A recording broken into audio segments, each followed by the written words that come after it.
الحمد لله رب العالمين والصلاة والسلام على حبيبه محمد وآله وأصحابه أجمعين. أعوذ بالله من الشيطان الرجيم. بسم الله الرحمن الرحيم. والذي أرسل رسوله بالهدى ودين الحق ليظهره على الدين كله وكفى بالله شهيدا. اللهم سبحانك لا علم لنا إلا ما علمتنا إنك أنت العليم الحكيم. مولاي صل وسلم دائما أبدا على حبيبك من زانت به الأسر.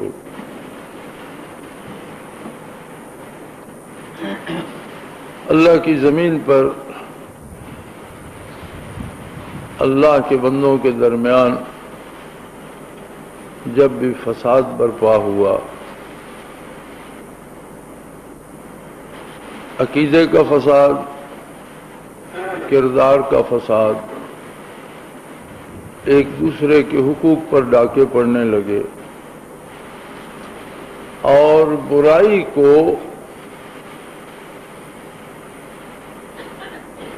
طرز زندگی بنا لیا گیا،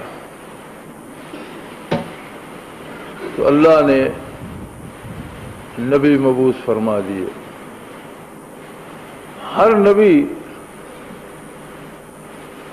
اسی غرض کے لیے دنیا پہ تشریف لایا کہ جن کی طرف مبعوث ہوا ہے ان کے عقائد درست ہوں اور ان کا کردار صحیح ہو جائے. اللہ کا حق ہے کہ اسے واحد مانا جائے، لا شریک مانا جائے، اس کے حق میں خیانت نہ ہو. اللہ کا حق ہے بندے پر کہ اس کی عبادت کی جائے، اس کی عبادت کرے. بندوں کے جو حقوق بندوں پر ہیں ان کا احترام کرے.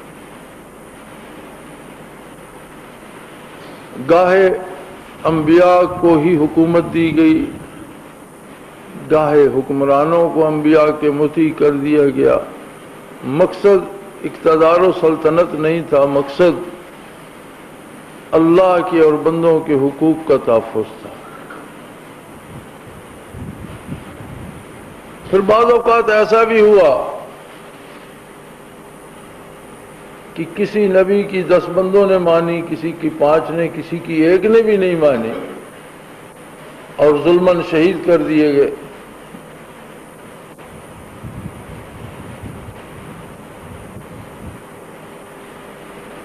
آخر آقا نامدار صلی اللہ علیہ وآلہ آلہ وسلم مبعوث ہوئے تو آپ بیک وقت پوری انسانیت کے لیے اور جب تک دنیا قائم ہے تب تک کے لیے مبعوث. ہر نبی جو مبعوث ہوتا تھا وہ عقیدہ بھی بتاتا تھا اور جس قوم کی طرف مبعوث ہوتا تھا اس کے مخصوص حالات میں، اس کے مخصوص موسموں میں، اس کی زندگی کے تقاضوں کے مطابق وہاں کا رہن سہن کا، لین دین کا آئین و دستور بھی بتاتا. جب نبی کریم صلی اللہ علیہ وسلم مبعوث ہوئے تو آپ چونکہ ساری انسانیت کی طرف مبعوث ہوئے اور سارے زمانوں کے لیے ہوئے، تو عقائد تو وہی رہے جو آدم علیہ نبینا علیہ الصلوۃ والسلام نے بتایا. سب نبیوں نے وہی بتایا اور حضور علیہ الصلوۃ والسلام نے بھی وہی عقیدہ دہرایا. نہ اللہ کی ذات میں تبدیلی ہوئی، نہ اس کی صفات میں تبدیلی ہوئی. لیکن جہاں تک عمل کی بات تھی تو مختلف شرائع میں، مختلف شریعتوں میں تبدیلیاں ہوتی رہیں حالات کے مطابق، کیونکہ احکام میں وقت کے تقاضوں کے مطابق تبدیلی ہو سکتی ہے اور وہ حکم چونکہ اللہ کا تھا وہ قادر ہے. ایک وقت کے لیے ایک حکم تھا، دوسرے کے لیے اس نے دوسرا مناسب سمجھا وہ عطا فرما دیا. لیکن نبی علیہ الصلوۃ والسلام کی بعثت پر چونکہ بعد میں کوئی نبی نہیں آنا تھا نیا، تو اللہ نے ایسا جامع ضابطۂ حیات عطا فرمایا جو قیامت تک کے لیے انسانوں کی رہنمائی کا کام کر سکے۔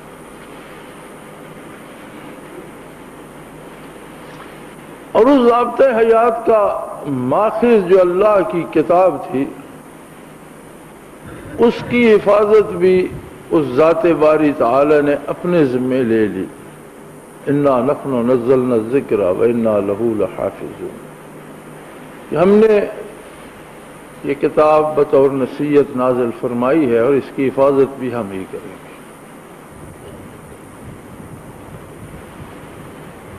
اب نہ تو کوئی نیا نبی مبعوث ہوگا، نہ کوئی نیا آئین و دستور آئے گا، نہ کوئی نئی کتاب آئے گی۔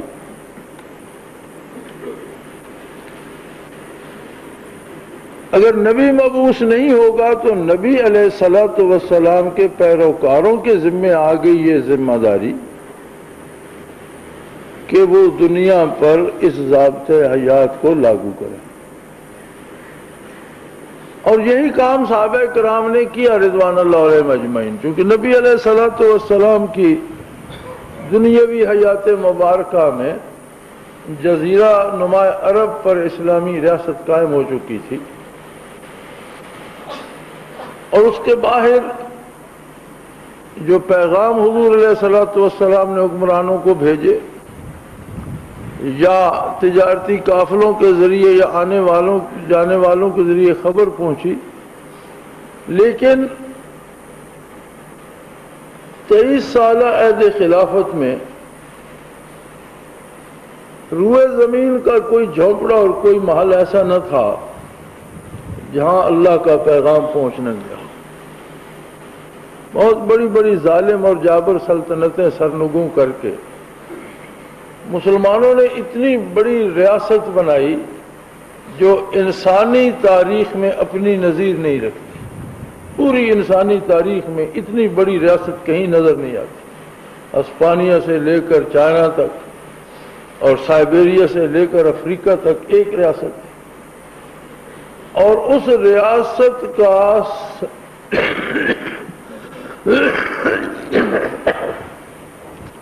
سارا آئین و دستور وہی تھا جو آقا نامدار صلی اللہ علیہ وسلم لائے، جو قرآن حکیم میں موجود ہے۔ آج ہم اس زمانے سے 1400 سال دور بیٹھے، صدیاں بہت لمبی مسافت ہوتی ہے، اور ایک صدی میں کم و بیش 3 نسلیں گزر جاتی ہیں۔ زمانے کی گرد بہت سی یادیں بھلا دیتی ہے، بہت سے نقوش دھندلے کر دیتی ہے، بہت سی راہوں پہ چلنا دشوار کر دیتی ہے۔ انسان کا مزاج ایسا ہے کہ یہ موسمی تھپیڑوں کے ساتھ سمجھوتے کرنے کا عادی ہو جاتا ہے، اور جس طرح کے موسم ہو اس طرح کا ڈھلتا چلا جاتا ہے۔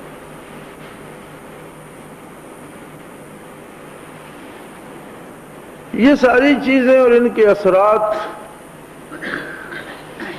امت مسلمہ کو آج اس جگہ لے آئے ہیں کہ پڑھنے کے لیے قرآن حکیم ہے، ماننے کے لیے کوئی دوسرا نظام ہے۔ باقاعدگی سے اٹھ کر تلاوت کریں گے، حفظ کریں گے، یاد کریں گے۔ کوئی بیمار ہے اس کے لیے پڑھنے کو کہیں گے، کوئی فوت ہو جائے اس کے لیے پڑھ پڑھ کر بخشیں گے۔ پڑھنے کے لیے یہی کتاب ہے، لیکن ماننے کے لیے، عمل کرنے کے لیے، لین دین کے لیے، حقوق و فرائض کے لیے کچھ اور طریقہ حیات ہے۔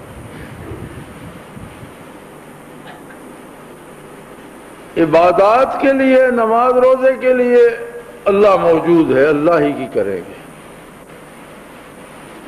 لیکن چھوٹی چھوٹی ضروریات کے لیے بک جائیں گے، ڈر جائیں گے، اور ہزاروں معبودان باطلہ کی پوجا کرتے رہیں گے۔ حکمرانوں کی، حکومتوں کی، امراء کی اور صاحب اقتدار لوگوں کی پرستش کو تو ثواب سمجھا جاتا ہے۔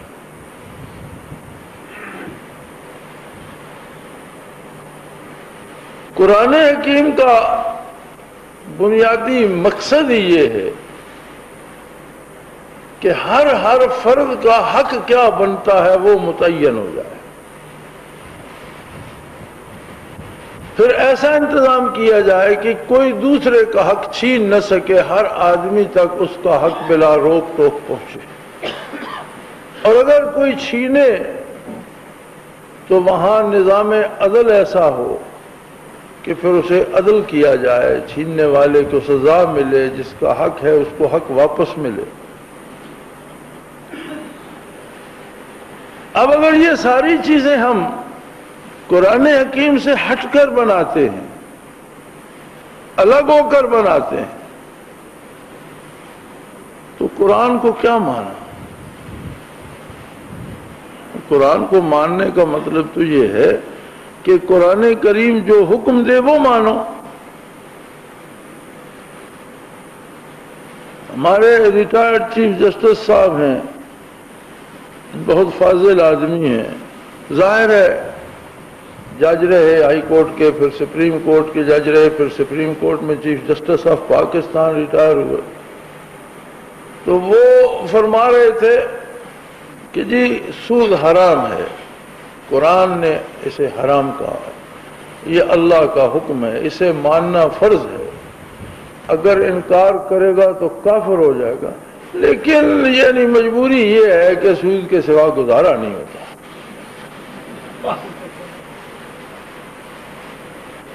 یہ وہ عالم ہے ہمارا، یہ حال ہے ہماری قوم کا کہ انتہائی پڑھے لکھے لوگ، انتہائی فاضل لوگ، انتہائی اہم لوگ، کل میری بات ہو رہی تھی ایک بہت بڑے ذمہ دار آدمی سے، تو اسی بات پہ وہ فرمانے لگے جی قرآن نافذ تو کر دیں، لیکن آپ کیا سمجھتے ہیں کہ کسی ہندو کو دے دیا جائے قرآن کہ جی اس پر عمل کرواؤ اور اسے نافذ کر دو، وہ کر لے گا؟ میں نے کہا آپ کا مطلب کیا؟ کہنے لگا جن سے ہم نے نافذ کروانا ہے وہ ایسے ہی ہیں، جو ہمارا عملہ اس نفاذ کا کام کرے گا ان کا قرآن کے ساتھ ایمان کا رشتہ بھی نہیں۔ اور وہ بڑی حد تک صحیح کہہ رہے تھے کہ ہمارے بلند آشیانے جو ہیں وہاں وہی ہما آ کر اترتا ہے جو باہر سے پڑھ کر آتا ہے۔ ایک مخصوص طبقے کے لوگ اپنے بچوں کو برطانیہ یا یورپ یا کسی ملک میں امریکہ بھیجتے ہیں، وہاں سے جب وہ آتے ہیں تو وہ سیدھے ان اونچے درختوں پہ بیٹھتے ہیں جہاں حکمرانی کے انداز ہیں، اسلام آباد میں اترتے ہیں۔ غریب کا بیٹا اول تو پڑھتا نہیں، پڑھ جائے تو پرائمری مڈل میٹرک کر کے کوئی منشی لگ گیا، کوئی کلرک لگ گیا، کوئی مزدوری کرتا رہا۔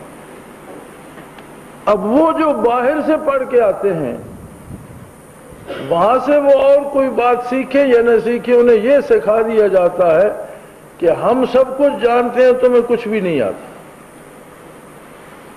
وہ ساری عمر انگریز بننے پہ فخر کرتے رہتے ہیں، انگریز جیسا نظر آنے کی کوشش کرتے رہتے ہیں، انگریز جیسی بات کرنے کی کوشش کرتے رہتے ہیں، اسی طرح کا کھانا پینا اوڑھنا بچھونا بنانے کی فکر کرتے رہتے ہیں، اپنے زندگی کے امور بھی انہی کی اطاعت میں اور انہی کی پیروی میں اور انہی کی تابعداری میں طے کرنا چاہتے ہیں۔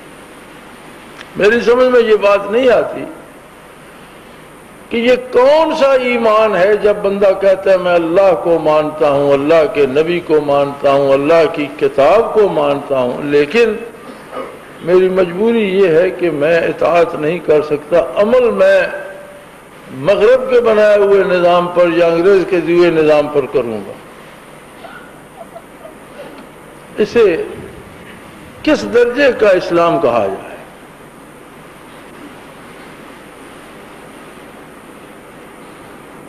بنی اسرائیل کے بارے قرآن نے فرمایا ان کے طرز عمل کے بارے وقالوا سمعنا وعصینا، آپ کی بات صحیح ہے، ہم نے سن لی سمجھ لی، لیکن ہم نہیں مان سکتے، ہماری اپنی مجبوریاں ہیں،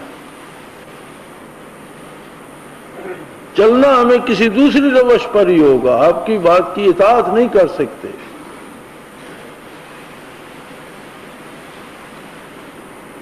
اب صورتحال یہ ہے کہ حکومت کا خیال ہے اسلام نافذ کیا جائے، آسان اسلام، سہل اسلام، اور ایسا اسلام جو ہمارے ان رویوں کو بھی نہ چھیڑے اور اسلام بھی آ جائے، یعنی کوئی ایسا عالم دین، کوئی ایسا مولوی، کوئی ایسا مفتی مل جائے جو ہمارے کفر پر اسلام کا ٹھپا لگا دے۔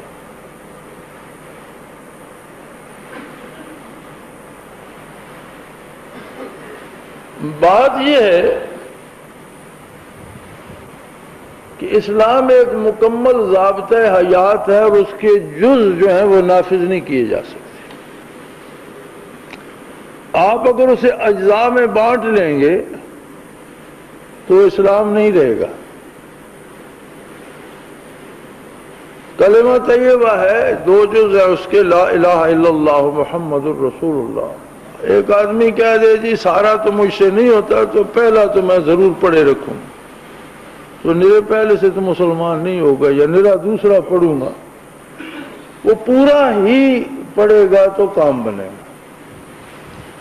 کسی بھی آئین و دستور کو آپ لے لیں، مروجہ ہمارا جو آئین و دستور ہے اسے آپ لے لیں، آپ کہیں جی اس میں سے کچھ سکے تو ہم نافذ کرتے ہیں، کچھ نہیں کرتے، تو کیا اس دستور کی کوئی صورت رہ جائے گی؟ کسی بھی ملک کا غیر اسلامی قانون ہے، اس قانون کی جو ایک فہرست بن گئی ہے، اس میں سے آپ کہتے ہیں جی یہ باتیں آسان ہیں، یہ کر دیتے ہیں، یہ مشکل ہیں، یہ چھوڑ دیتے ہیں، تو وہ آئین نہیں رہے گا، دستور نہیں رہے گا۔ چاہے جائے کہ اللہ کے دیے ہوئے ضابطۂ حیات پر یہ سوچا جائے کہ اس میں سے کچھ لے کر پھر انہیں بھی تھوڑا سا آسان کر کے لگا دیا جائے۔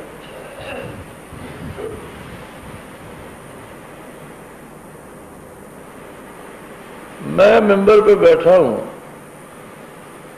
مسجد میں، اب میری مجبوری ہے، مجھے سچ ہی کہنا چاہیے۔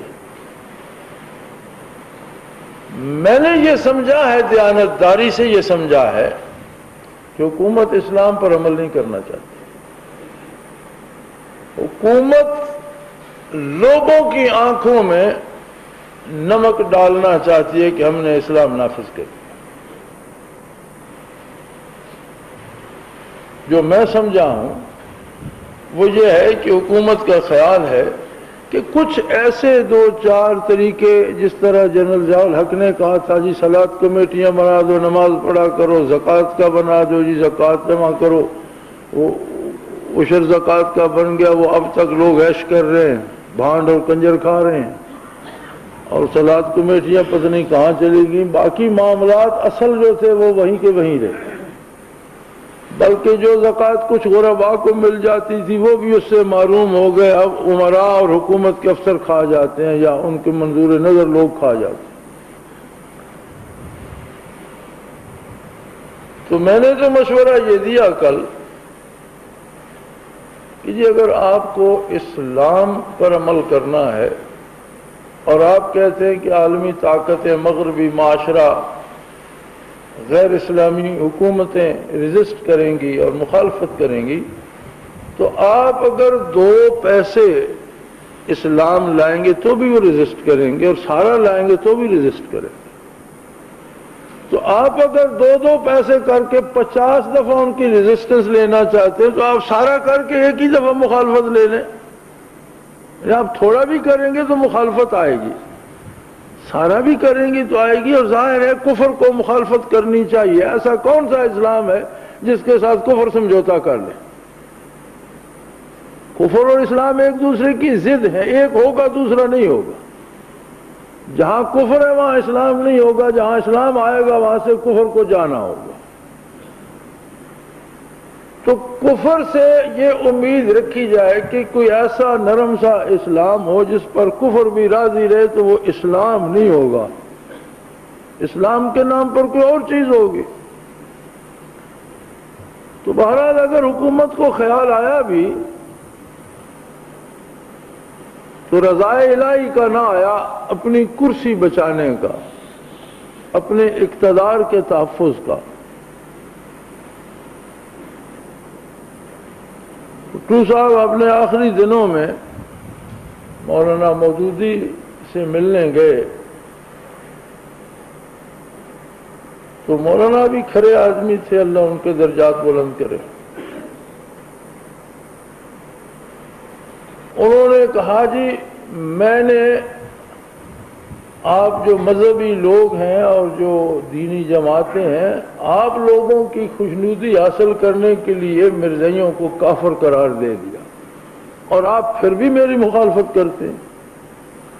تو انہوں نے کہا میں نے تو یہ سمجھا تھا کہ آپ نے اللہ کی رضا کے لیے یہ کام کیا ہے، شاید آپ کے لیے ذریعہ نجات بن جائے، لیکن یہ بھی آپ نے اللہ کے لیے نہیں کیا، یہ بھی سیاسی فائدہ اٹھانے کے لیے کیا، تو یہ تو آپ کے کام نہیں آئے گا۔ یعنی اسلام کی وہ کوشش جس سے آپ سیاسی فائدہ لینا چاہتے ہیں وہ اسلام نہیں ہے۔ اور بڑا دکھ ہوتا ہے اس بات پر کہ ہر ایسی کوشش جس طرح جنرل صاحب نے کی تھی، اللہ ان پر رحم فرمائے، ان کی ذات کا میں بے حد لحاظ احترام کرتا ہوں، وہ اپنی جگہ، لیکن حقیقت یہ ہے کہ ان کے جو اقدامات انہوں نے کیے تھے انہوں نے اسلام کو مزید بدنام کیا، اسلام کو فائدہ نہیں پہنچایا انہیں ادھورے اقدامات نے، اس لیے کہ وہ صحیح کیے نہیں گئے تھے۔ اور یہ کوئی قاعدہ بھی نہیں ہے کہ آپ 1 2 3 حکم لے لیں اور باقی کو چھوڑ دیں۔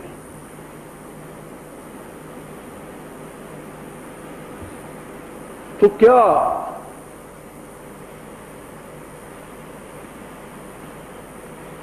دنیا میں اب اسلام مٹ جائے گا؟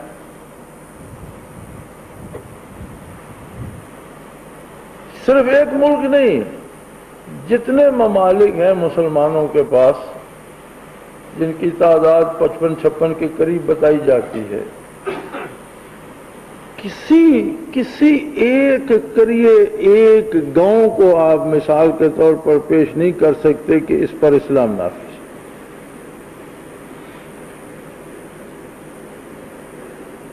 عیسائیوں کو آپ دیکھ لیں، انہوں نے اپنے چرچ کی الگ ریاست بنا دی ہے، وہ جتنے بدکار بھی ہیں جیسے بھی ہیں، لیکن ویٹیکن سٹی انہوں نے ایک بنا دیا ہے جہاں حکومت چرچ کی ہے۔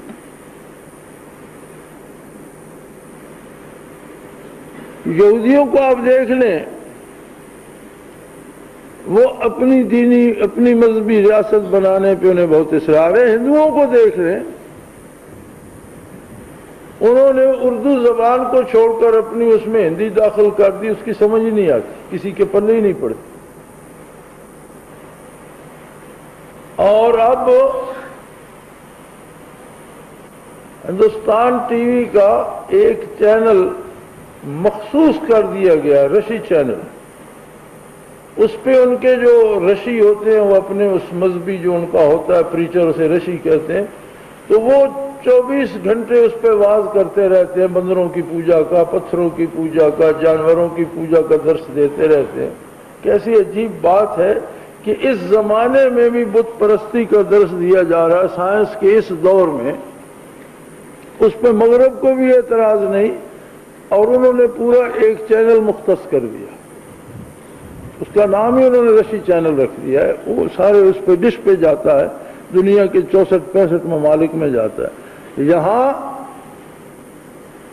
صبح بسم اللہ سے شروع کر کے جو کنجر نچانا شروع کریں گے تو سوتے وقت الحمدللہ پڑھ کے سو جائیں گے، رات 12 بجے کے قریب ایک آیت پڑھ کر مولانا اس کی 3-4 سطروں میں تشریح کر دیں گے اور بات ختم ہو جائے گی۔ مسلمان حکومتوں کا رویہ یہ ہے کہ کسی بھی اسلامی ملک میں تبلیغ کا کوئی چینل نہیں ہے، کسی اسلامی ملک کا نظام معیشت سود سے بری نہیں ہے، کسی اسلامی ملک میں اسلامی عدل نہیں ہے۔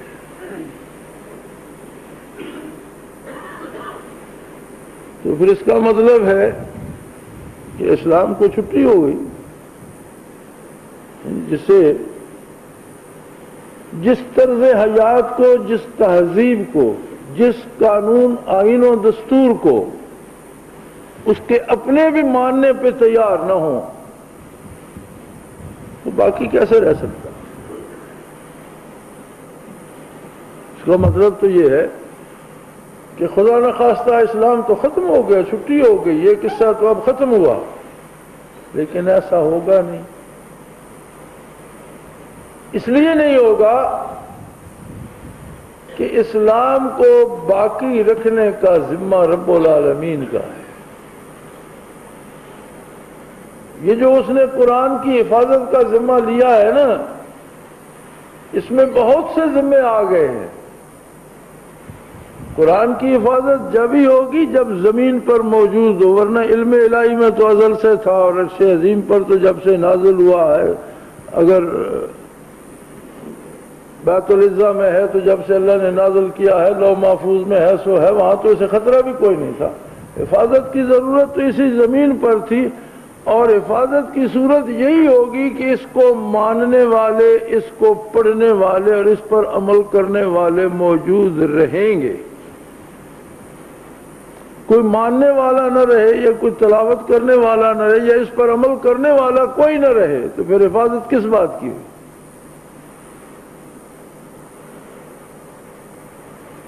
لیکن موجودہ حال میں کچھ صورت نظر نہیں آتی بظاہر۔ نبی علیہ الصلوۃ والسلام نے ان حالات کو اپنی زبان حق ترجمان سے ارشاد فرمایا حضرت ابو ہریرہ رضی اللہ عنہ کی روایت ہے نسائی شریف میں کہ حضور علیہ الصلوۃ والسلام نے فرمایا کہ ایک زمانہ ایسا آئے گا، مفہوم اس طرح سے ہے کہ جب برائی بے دینی پھیل جائے گی تو کچھ لوگ ایسے ہوں گے اس زمانے میں جنہیں بغیر حساب کے جنت میں داخل کیا جائے۔ عرض کی یا رسول اللہ وہ لوگ کون ہوں گے؟ فرمایا وہ لوگ ہوں گے جو غزوۃ الہند میں حصہ لیں گے۔ الہند پاکستان، بھارت اور بنگلہ دیش کو ملا کر بنتا ہے۔ ہندوستان جو ہے پارٹیشن سے پہلے یہ برِ صغیر جس میں اب پاکستان، بھارت اور بنگلہ دیش ہے، یہ الہند ہے۔ ہندو بھارت کو ہندوستان اس لیے کہتے ہیں کہ وہ سمجھتے ہیں یہ تقسیم غلط ہے اور یہ سارا ہمارا، یہ اب بھی ہندوستان ہی ہے۔ ہندوستان تھا، اب نہیں ہے۔ ہندوستان تب تک تھا جب تک وہ تقسیم نہیں ہوا تھا۔ جب تقسیم ہوا تو ایک حصہ پاکستان بن گیا، ایک بھارت بن گیا۔ اب پاکستان پھر تقسیم ہوا تو ایک بنگلہ دیش بن گیا۔ تو اس کا مطلب ہے کہ اسلام کی نشاط ثانیہ کی بنیاد اس سرزمین سے رکھی جائے گی۔ اور حضرت ابو ہریرہ رضی اللہ عنہ فرماتے ہیں اے کاش کہ اس وقت میں ہوتا تو میں پورے شوق سے شریک ہوتا، شہید ہو کر اللہ کی رضا پاتا، یا زندہ رہتا تو اپنے غازی ہونے پہ فخر ہوتا۔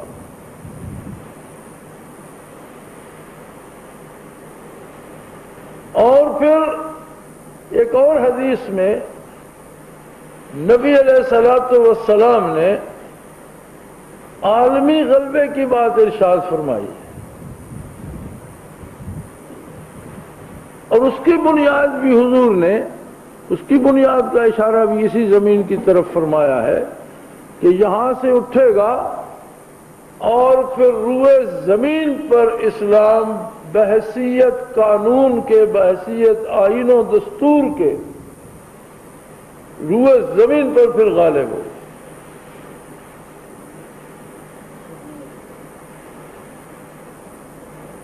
خطرے میں ہم ہیں.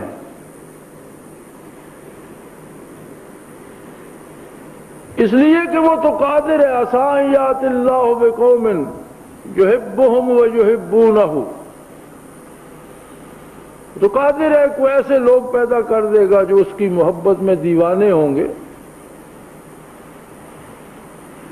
اذلۃ علی المؤمنین وعزۃ علی الکافرین، مومنوں کے لیے بڑے نرم ہوں گے اور کفار کے لیے بڑے سخت مزاج ہوں گے. یقاتلون فی سبیل اللہ، اللہ کی راہ میں بنو کے شمشیر لڑیں گے.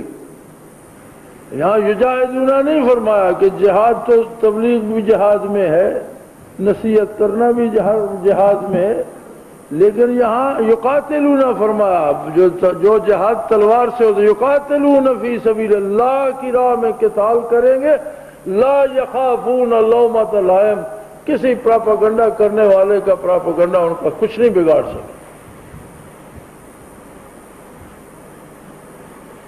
اور جس زمانے میں یہ آیات کریمہ نازل ہوئی اس زمانے کا ہتھیار پراپاگنڈا نہیں تھا. آج کا ہتھیار ہے پراپاگنڈا.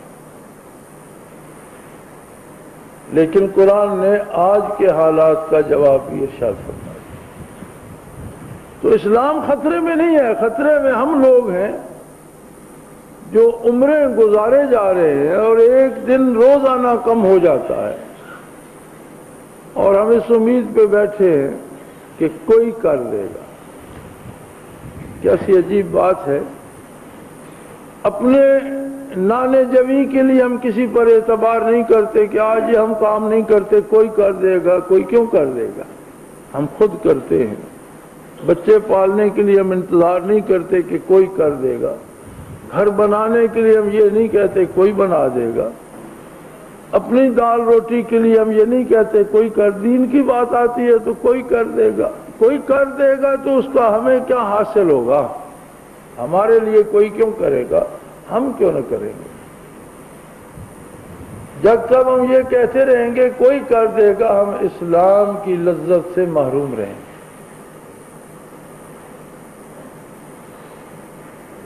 یہ تو کہنا پڑے گا کہ یہ کام میں کروں گا، ہم کریں گے. کسی کا انتظار نہیں. اور وقت آ رہا ہے. ہمارا مقصد سیاست نہیں ہے، اس لیے کہ ہمارے پاس تربیتی نظام جو ہے اور لوگوں کو اللہ اللہ سکھانے کا کام جو ہے یہ اس سے کہیں زیادہ اہم ہے. اس عہد میں معاشرے کو ایک حد تک کسی کے عقیدے کی اصلاح ہو جائے، کسی کے اعمال کی درستی ہو جائے. ہر عہد کے اپنے تقاضے ہوتے ہیں. اب اس عہد میں باجید بستامی نہیں کسی سے بنائے جا سکتے،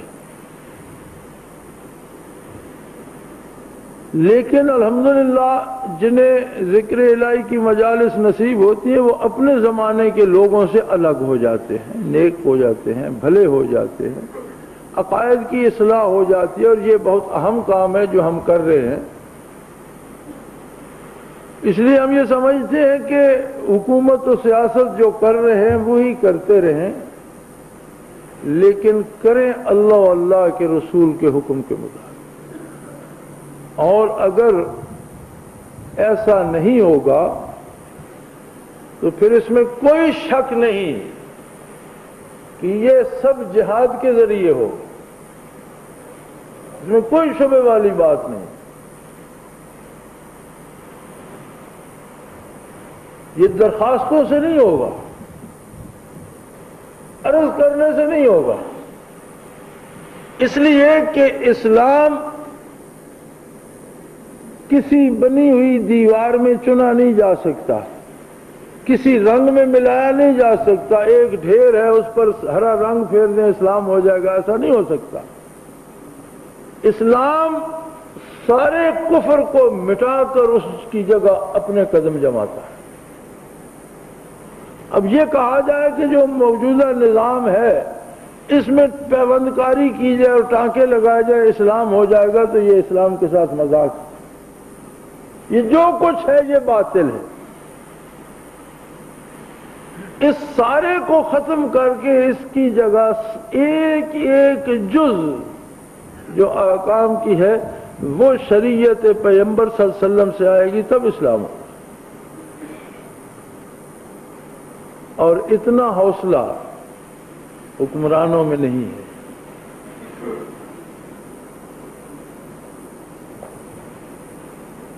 عجیب بات یہ ہے کہ ان کی سمجھ میں بات ہی نہیں آتی، وہ یہ سوچ ہی نہیں سکتے کہ کوئی مغرب سے کٹ کر زندہ رہ سکتا ہے، کوئی امریکہ سے ادھار نہ لے تو وہ روٹی کھا سکتا ہے۔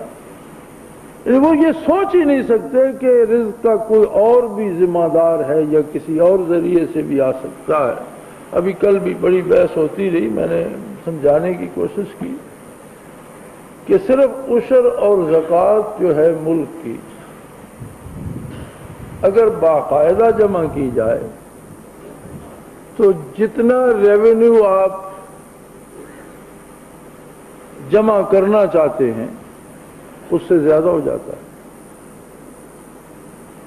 اتنے بے شمار ٹیکس لگا کر وہ کہہ رہے تھے جی 600 ارب جمع 400 ارب جمع ہوتی ہے آمدن اور 625 ارب خرچ سال کا، یہ 225 ارب کہاں سے آئے؟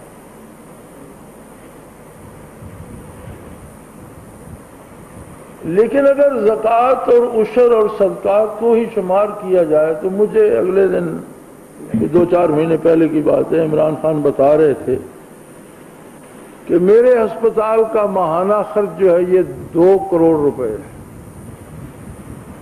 اس کی تعمیر پہ جو اربوں لگ گئے وہ الگ، جو مشینیں خریدی گئیں وہ الگ، اب جو رننگ جو چل رہا ہے اس پہ 2 کروڑ ماہانہ خرچ ہو رہا ہے اور 2 کروڑ ماہانہ زکوٰۃ سے آ رہا ہے۔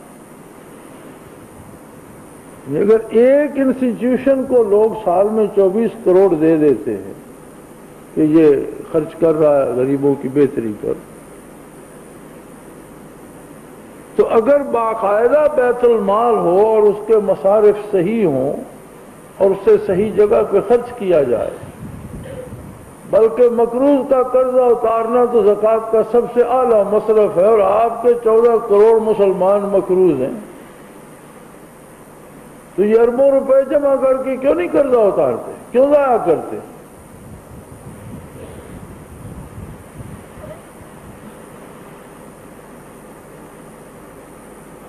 پھر اس کے ساتھ عدل ضروری ہے۔ کسی بھی نظام پر عمل کرانے کے لیے جب عدل میں کوتاہی آتی ہے تو اس پر عمل چھوٹ جاتا ہے۔ ایک معزز قبیلے کی ایک خاتون چوری میں پکڑی گئی اور اس پر چوری ثابت ہو گئی۔ اب قاضی نے حکم دے دیا کہ ہاتھ کاٹ دیا جائے، تو وہ اپیل لے کر بارگاہ نبوی میں حاضر ہوئے اور کچھ سفارش بھی کروائی کہ یا رسول اللہ اسے معاف کر دیا جائے، اس کی جگہ جرمانہ ہم دے دیتے ہیں، معزز گھرانے کی بچی ہے، غلطی ہو گئی، ساری عمر اس کا ہاتھ کٹا ہوا ہوگا تو ہر کوئی پوچھے گا، بدنامی ہوگی پورے قبیلے کی۔ آپ صلی اللہ علیہ وسلم نے فرمایا کہ پہلی امتیں اسی لیے تباہ ہوئیں کہ کوئی غریب سے قصور ہوتا تو اس پر حد جاری ہو جاتی اور امراء سے ہوتا تو انہیں معاف کر دیا جاتا۔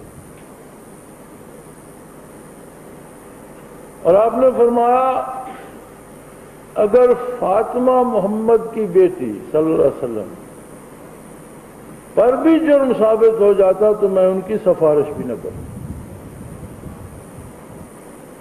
یہ ہے ضرورت نظام عدل کی۔ اگر عدل نہیں ہوگا تو کوئی بھی نظام آپ نافذ کر دیں وہ اپنا کام نہیں کر سکے گا۔ چاہے جائے کہ آپ نفاذ میں ہی ہیلے بہانے سے کام لیتے رہیں۔ ہاں ایک بات ہے اور یہ بڑی خطرناک بات ہے، حکمران اہل وطن کو ایک بار پھر دھوکہ دینے کی کوشش کر رہے ہیں کہ جی ہم اسلام نافذ کر رہے ہیں۔ اور میرے خیال میں ہمیں اس دھوکے میں نہیں آنا چاہیے، کیونکہ اسلام ادھورا نہیں ہوتا۔ میں نے کل بھی حکمرانوں سے بھی یہی گزارش کی ہے کہ آپ کوئی بھی سسٹم ادھورا نہیں دے سکتے، سارے کا سارا مشکل ہے۔ میں نے کہا سارا مشکل ہے، سارے کو چھوڑ دیں۔ سارا اگر مشکل ہے تو جو ادھورا ہوگا وہ اسلام نہیں ہوگا۔ اس کے ساتھ حقوق و فرائض ہوں گے، اس کے ساتھ ایک نظام عدل ہوگا، جو ان پر عمل نہیں کرے گا اس کو اسلامی سزائیں ملیں گی، اس کا طریقہ تفتیش اسلامی ہوگا، اس کی عدالتیں اسلامی اور شرعی ہوں گی، فیصلہ دینے والے لوگ شریعت سے اور حالات سے واقف ہوں گے، اس طرح کے وہ ایسے بندے ہی نہیں ہیں ہمارے پاس۔ آئیں گے بندے 14 کروڑ ملک بھرا پڑا ہے، بندے کیوں نہیں ہیں؟ ہاں اگر آپ یہ انسسٹ کریں کہ آپ نے انہی موروں سے کام لینا تو پھر یہ آپ کی مرضی، ورنہ ملک میں تو ٹیلنٹ بڑا ہے، سب سے زیادہ ٹیلنٹ اس قوم میں، ایک سے ایک اعلیٰ دماغ اور ایک سے ایک شریف آدمی، ایک سے ایک نیک آدمی موجود ہے۔ تو بہرحال خدا کرے مجھے کو دھوکہ لگا ہو، لیکن جو میں نے سمجھا ہے وہ یہ ہے، مجھے بھی اسی لیے طلب کیا گیا تھا کہ آپ بھی تعاون کریں۔ میں نے کہا جی ہمارا تعاون شریعت کے ساتھ ہے، آپ کے ساتھ۔ آپ شریعت نافذ کریں، ہم آپ کے خادم ہیں، لیکن آپ شریعت کے نام پر لوگوں کی محض آنکھیں چبونا چاہیں تو اس میں ہم شامل نہیں، کیونکہ ہماری وفا جو ہے وہ اللہ اللہ کے رسول کے ساتھ ہے، اور غیر مشروط، اور کسی کو اس میں شبہ نہیں ہونا چاہیے۔ کسی حکمران کو، کسی سیاستدان کو، کسی کو یہ غلط فہمی نہ رہے کہ ہمیں وہ کچھ دے کر خرید سکیں گے یا ہماری کوئی اپنی ذاتی ضرورت ہے، کچھ بھی نہیں۔ نفاذ شریعت اور بقائے اسلام ہی ہمارا مقصد، ہماری منزل ہے۔ شیطان اپنی سی کوشش کرتا رہتا ہے، شاید یہ بھی اس کی ایک کوشش ہو کہ اسلام کے نام پر کچھ دو چار باتیں گھڑ کے پھر بات چھٹی کرا دی جائے، لیکن ایسا ہونے نہیں دیا جائے گا انشاءاللہ۔ اور اسی وطن عزیز پر پورے کا پورا اسلام نافذ ہوگا۔ بہت اچھی بات ہے اگر حکمران کر دیں، ہم ان کے ساتھ ہیں۔ اگر نہیں کریں گے تو یہ معروم رہیں گے، اسلام نافذ ہوگا انشاءاللہ العزیز۔ اور یہ یاد رکھیے کہ وہی بندہ بہت خوش نصیب ہوگا جو نفاذ اسلام کی کوشش میں اپنا حصہ ڈالے۔ مجھے کوئی خوش فہمی نہیں ہے، نہ مجھے یہ خوش فہمی ہے کہ یہ بڑی آسانی سے ہو جائے گا، اور نہ مجھے یہ خوش فہمی ہے کہ یہ لوگ مان لیں گے۔ مجھے پتا ہے یہ دونوں کام بڑے مشکل ہیں، لیکن بندوں کے لیے مشکل ہیں، اس کے لیے مشکل نہیں ہے جس نے 313 کو 1000 کے لشکر جرار پر فتح دے دی۔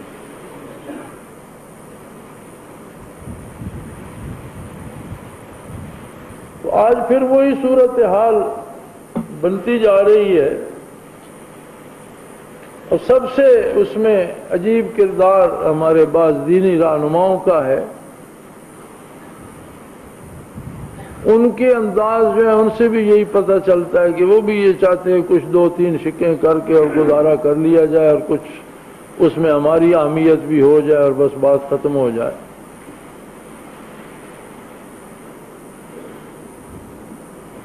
کچھ لوگوں کی مجبوریاں بھی ہیں۔ ہم نے الاخوان کی بنیاد رکھی نفاذ دین کے لیے، اللہ کرے اب دین نافذ ہو جائے تو اس کی ضرورت باقی نہیں رہتی، پھر لوگ اپنا کام کریں، پھر اس کی ضرورت باقی نہیں رہتی۔ یہ بات ہمارے مذہبی لیڈروں کو کھا جاتی ہے کہ اسلام نافذ ہو جائے اور ہماری جماعت کی ضرورت ہی باقی نہ رہے، نہ چندہ آئے، نہ دفتر کھلے، نہ گاڑیاں، نہ ٹی اے، نہ ڈی اے، نہ وہ وی آئی پی ٹریٹمنٹ، نہ کوئی عزت، نہ وزیر بلائے، نہ سفیر، کوئی کیا فائدہ؟ اس لیے وہ بھی کوئی ماٹھا سا اسلام چاہتے ہیں، ہوڑا سا، کہ جس پہ ان کی وہ جماعت بازی بھی چلتی رہے اور اسلام بھی چلتا رہے. اور یہ ہماری سب سے بڑی بدنصیبی ہے، یہ ہماری سب سے بڑی کمزوری یہ ہے. اگر اللہ کریم انہیں یہ جرأت رندانہ دے دے کہ ہمیں ان جماعتوں کی ضرورت نہیں ہے اور جماعت بازی کی ضرورت، اسلام نافذ ہو اور یہ سب کچھ ہم وائنڈ اپ کر، یہ تو اگر ہو گیا تو از خود ہو جائے گا. نہ کوئی زکوٰۃ دے گا، نہ قربانی کے چمڑے دے گا، نہ کوئی خیرات دے گا. کون دے گا پھر جماعتیں چلانے کے لیے؟ پیسے کہاں سے آئیں گے؟ تو یہ دینی جماعتوں کی بقا کی جنگ ہے کہ اسلام کا نام لینا چھوڑ دیں تو نہیں بچتی، اسلام نافذ ہو جائے تو نہیں بچتی. تو اسی صورتحال کو جاری رکھا جائے کہ یہ کرو کرو، ہم کو مار دیں گے، اڑا دیں گے، کرو کرو، تو ان کا صورتحال رہتی ہے. جبکہ ہمیں اس میں کوئی ڈر نہیں. ہم تو کہتے ہیں آج اسلام نافذ کر دو اور آج یا اخوان وغیرہ ختم کر کے ہم تو اللہ اللہ کریں گے، ہمارے پاس تو اس کی فرصت ہی نہیں. لیکن نظر یہ آتا ہے کہ بالآخر یہ بات بنو کے شمشیر منوائی جائے گی. کوئی غلط فہمی نہیں ہے مجھے، اور نہ میں یہ چاہتا ہوں کہ اگلوں کو غلط فہمی رہے. بے شک حکمرانوں کو بھی پتا ہو، حکومت کو بھی پتا ہو، حکومت کے کارندے بھی یہاں بھی موجود ہوں گے، وہ بھی لفظ لفظ لکھتے ہیں، انہوں نے بھی بچے پالنے ہیں، غریب لوگ ہیں، ملازمتیں ہیں. ٹھیک ہے، جو سنتے ہو لکھو بھائی اور ضرور بتاؤ. اس لیے کہ ایسا ہونے والا ہے انشاءاللہ، اور بڑے خوش نصیب لوگ ہوں گے وہ جنہیں اللہ یہ توفیق دے گا کہ وہ وطن عزیز پر اسلام نافذ کریں اور پھر وہ پھیلتا جائے روئے زمین پر اور ہر قدم پر ان کے درجات بلند ہوتے چلے جائیں.